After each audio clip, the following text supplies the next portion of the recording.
I also extend my hand to work with all other political parties for the good of the residents of our city. At the outset, I would like to express our commitment to serve all the residents of Johannesburg, from south to north, from east to west. May I also point out that the challenges we faced as a city are many and are varied. When we proposed the motion of no confidence against the mayor in November, the outgone Mayor Mashaba in November 2017, and subsequently in August 2019, it was because we had realized the slide in the city in the respect of the finances of the city, service delivery that is almost grounded to a halt, especially in the township and informal settlements, the issue of irregular expenditure and corruption, institutional capacity and cohesion had collapsed both administratively and politically. We've always been on record to say that the city finances are not in a good shape. For instance, if you look at what had to be, what we meant as a cash cow of the city power, is sitting at 3.1 billion rands in deficit with liabilities of 9.5 billion. There's been a call, and some of them have been coming to us by the service providers that they've not been paid on time. We worry that these challenges, amongst others, may result in the financial collapse of this great city called the Johannesburg. In 2016, the city had a AA rating with positive outlook. As we return, we find the city that there's a negative outlook due to a liquidity crunch. The irregular expenditure has increased to the tune of 6.2 billion rands, making the city, in the words of the AG, one of the worst culprits when considering a spectrum of financial mismanagement. Where we stay in the township, the city has become dirty. Dumping sites and illegal dumping sites have increased. Garbage has not been picked up over time. The inner city is not in good shape. There are uncontrolled land invasions, and the city has turned a blind eye when you look at the south, Alex, and the north. Our roads are full of dongas with gaping potholes due to poor maintenance. People in the hostels have been neglected due to resources for maintenance having been stopped. As you can see today, the traffic lights are not working. There's a gridlock in the city, increasing travel times, and basically messing up the city of Johannesburg. Best water pipes, sewer gushing down our streets, resulting in unnecessary costs that have become the order of the day in the townships and in the city of Johannesburg, in the inner cities. When you look at the inner city of Randburg, the inner city of Roodepoort, the inner city down here, water losses are incurred due to water flowing down the streets unabated. Ladies and gentlemen, resources have to be put together to restore all these services that have been missing in the city of Johannesburg. Bylaw enforcement has evidently collapsed, and crime has reached unprecedented proportions throughout the city. One wonders what impact the Buyam Teto program has yielded. In spite of these challenges, the city has returned almost 300 million in various grants, which funds were allocated to these critical services. As a government led by the ANC, we remain committed to dealing with and uprooting corruption and malfeasance in the city of Johannesburg. Statements have been made, ladies and gentlemen, that 34 billion rands have been lost through corruption. And despite all our efforts to gain evidence in this regard, even through the Municipal Accounts Committee, none of these have been forthcoming. The current modus operandi in the city is not one to follow transparent tender processes, but to use Regulation 32 to award contracts, in most instances, to companies that lack the requisite competencies. In the last 3 years, we have enjoyed divisiveness and highly toxic political and administrative environment. With this administration, we plan to do things differently. It is unfortunate that we've lost 3 years of well thought plans that were either stopped as frivolous or rushed through as part of the PR exercise alluded as such. Access to free Wi-Fi, which meant that kids in the township who would have no access to IT infrastructure are able to do their homework, are able to access the information highway has been stopped. The Josie at Work program, which is the mutual co-production that ensured services are rendered by people who stay in those communities together with the city, has been stopped. The Corridors of Freedom program has been stopped. Youth Mobile Open University has not happened in the last 3 years. We'd like to continue with the infrastructure investment program of 100 billion rands that was announced previously. The city is lacking in infrastructure. Food banks that have provided social safety nets to the poorest have been stopped. Access to free basic water, 6 kiloliters of water universally, has been stopped. This will be reinstated as a matter of priority. Ladies and gentlemen, the power of local government is in the hands of the citizens. Residents, communities, and employees must work with us to ensure that the power is in the hands of the citizens of Johannesburg. We are committed to rebuilding the relationships with the community, creating an enabling environment for all the workers of Johannesburg to work, addressing soft issues that directly contribute to the social fabric of society. We will focus on service delivery. We will ensure that we reinstate the 6 kiloliters of water. We will continue with the program of electrifying informal settlements. We will ensure that garbage is collected 3 times a day. We will build integrated human settlements. We will upgrade hostels and will maintain the road infrastructure. We will establish, together with the city manager and the staff, a joint operation center composed of all city managers to ensure senior managers to ensure that we coordinate all operations around the city. Ladies and gentlemen, the city of Johannesburg has to be a safe city. We will do everything possible to ensure that people live, work, and play in a safe city. We are going to be building a cohesive community that will enable that people coexist with each other. We'll put systems in place to ensure that the city becomes financially sustainable and good governance is practiced daily. We will deal decisively with malfeasance and corruption. Amongst these, as a leading city in Africa, we will have to improve the intergovernmental relations which had virtually collapsed. We will work with all spheres of government, multilateral organizations, and we will return this city to the South African Local Government Association. We will need to restore the role that this city played in the international stage. Johannesburg is not just any other city. It's one of the big cities in the world, and it's a preeminent city that must play its role in the world. Ladies and gentlemen, we do not have much time left in this term, so the work begins today. Finally, we call on all parties in council, all of them, all 9 parties in council, to work together with us in putting the citizens of Johannesburg first. Thank you very much. Thank you, Mr. Mayor.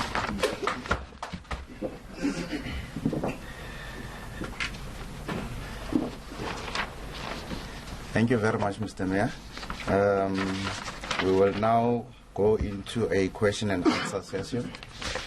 And I've been monitoring the time, and it looks like we still have some time, and then we can do at least 2 rounds of questions.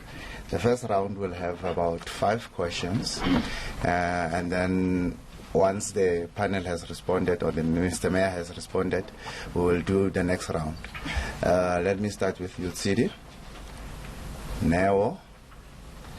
Let me take the gentleman at the back and the lady here. Yeah, right, that's the first round.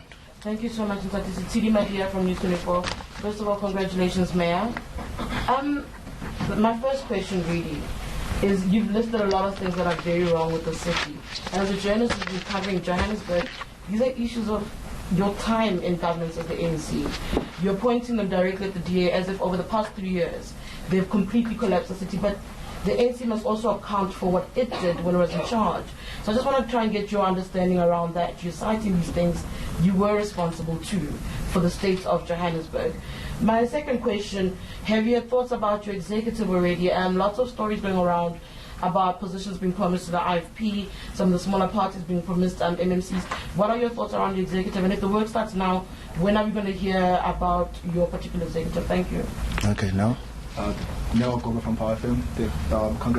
Congratulations, Mayor. My question is around the fact that you had listed political parties that you thanked in making sure that they installed you as the mayor.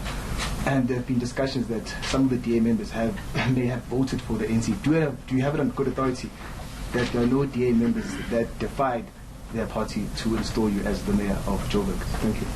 Okay. Gentlemen. Mayor, the leader of the EFF yesterday told me that the EFF in the city would make sure that no budgets are passed. What's your response to that? Are you guys having a discussion with them? The second question, the SG yesterday said that there are 11 councillors, 11 DA councillors who are thinking of moving over to the ANC. Are we looking at a by-election? Can you just give us clarity on how that would work? Thanks. Okay. Hi, Geoff, congratulations firstly on finishing business day. I just wanted to find out, going on to my colleague's question in terms of passing the budget. What will you do in terms of, you were elected with 137 seats, a lot of negotiation and coalition forming, and that's it, in that way. But will you be going into a formal coalition with the partners that you said were your friends?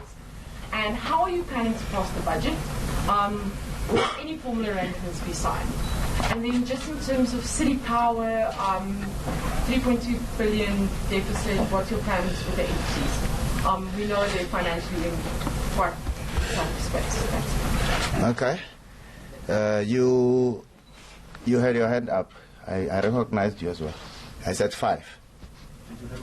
Yeah. I just wanted to find out about the supplies we're not getting. Yeah, just introduce yourself. I just wanted to find out from the mayor about the suppliers who are not getting paid. There's a lot of suppliers that certainly I know about who are complaining about not getting paid. One of which has a deadline for today. Otherwise, services will be going to a halt. How many suppliers, have you quantified the number of suppliers who are owed by the city, and how long have you given yourself time to pay them back, and are there negotiations to stop services from being done to a halt? Okay, at this time I'll give the executive mayor an opportunity to respond. Fortunately, we have the accounting officer, the COO, who signs the checks, so he'll tell you why he's not signing the checks. He'll answer you, Kai.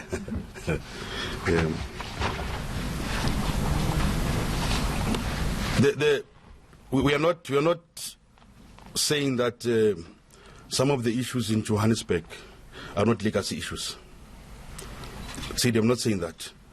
But what we're saying is there is visible lending. If you look at the checks going to the south, if you look at what's happening in Ward 109, where the outgoing executive mayor had gone there to say he'll rebuild the illegal structures. If you look at what is happening in Ivory Park, surely you can agree with me that bylaw enforcement, building control had collapsed in the last 3 years. So we're talking about things like those. MMCs will announce our executive, by this weekend would have announced our executive. And just to cover another question, yes, we're going into a formal coalition with the parties. We are negotiating at the moment who will lead what. We will be an all-encompassing government, not a government of the DA, but every party will have a stake. We still are talking to parties that I have not mentioned here to see if they want to work with us going forward. We'll be talking to the leader of the Democratic Alliance as well today to see how we can work together. We're talking to the EFF as well to see how we can work together. So when we say we want to unify Johannesburg, we mean exactly that. The ANC is the largest party in council with 122 seats. So we have to recognize the fact that we don't have the 136 to make us a majority party. So we'll work with all parties in government. Did the DA councillors vote for me? It was a secret ballot. I would not know who voted. All I know is that I voted for myself. VPNs issue, you can't elaborate on it? That part, because the only vote that I can vouch for is mine. So I voted for myself. So I assume that the ANC caucus kept shape. I assume the parties that worked with us, that I mentioned here, voted for us. But for the rest, I don't know. Maybe the 3 are from the EFF, and the 3 of the DA voted for the EFF. I don't know. And you can't say anything about it. So where the others come from, I don't know. I can't speculate. I saw in the news that they'll have a polygraph test. Let them have it. They'll conduct a polygraph test. Let them do it. And remember, this time there were 3 candidates, and people were voting for personalities. They chose amongst the 3 leaders, all 3 regional chairpersons of parties that they've worked with over the last 3 years in council. So we came at tops, and we appreciate it, and we are very thankful. The issue of budget. I want to cross that bridge when you get there. In February, we'll be passing a adjustment budget. Now, we are not faced by the fact that we might not pass budget. We are confident that everyone will have a stake in that budget, and that budget will go through. The threat that won't pass budget, for me, it's politicking. But when we get down to the nuts and bolts, we'll be able to pass budget. 11 councillors by the SG. I think that's for national office of the ANC to answer. I am not aware and not negotiating with any DA councillor myself, even politically as a regional chairperson of Greater Johannesburg. City Power and all other entities. I had said to the city manager earlier on that after the council meeting, we'll be having a session, myself and himself, to talk about all the concerns we raise and put a plan to turn around, especially City Power, Joburg Water, pick it up, because these are customer-facing entities that we think that must not collapse. City manager, suppliers not being paid on time. Oh, cool. Any one of you. Whoever signing the check. Thank you, and congratulations, EM. The aim of this government is to pay all suppliers, big or small, within 30 days. The target is taken so serious that it is on my scorecard. I've also cascaded it to every person who reports to me. There are, however, very practical challenges affecting both big and small.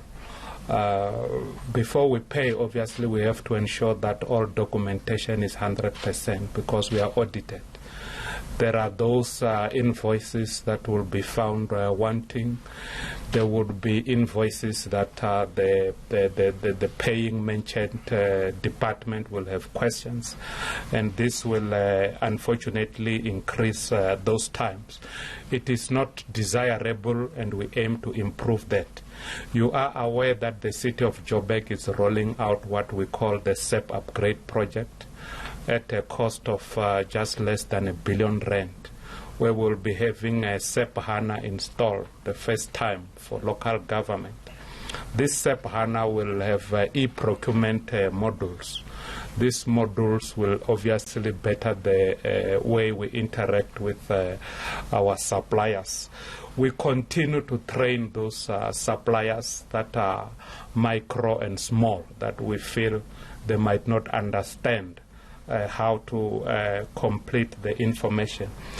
On the state of finances for City Power and other entities, there are very aggressive plans that we are implementing. For the buses, there is something that they call the automated fare collection system. Other municipalities have got it. We are lagging behind, but we are implementing it. For other services where cash is received, we are moving into cashless systems, also to make sure that our cash is okay. City Power, the big money spinner, we have already put meters that confirms the input points from Eskom, so that there isn't anybody robbing the other. We are investigating battery storage issues. We are working very hard to make sure that our meters are read on time. And if you look at the billing queries, some people say we are winning. On the water, if you have ever visited Riverside houses, you will notice that we have now moved into prepaid meter systems for water. Not many municipalities have moved that far. And you will recognize, if you have been to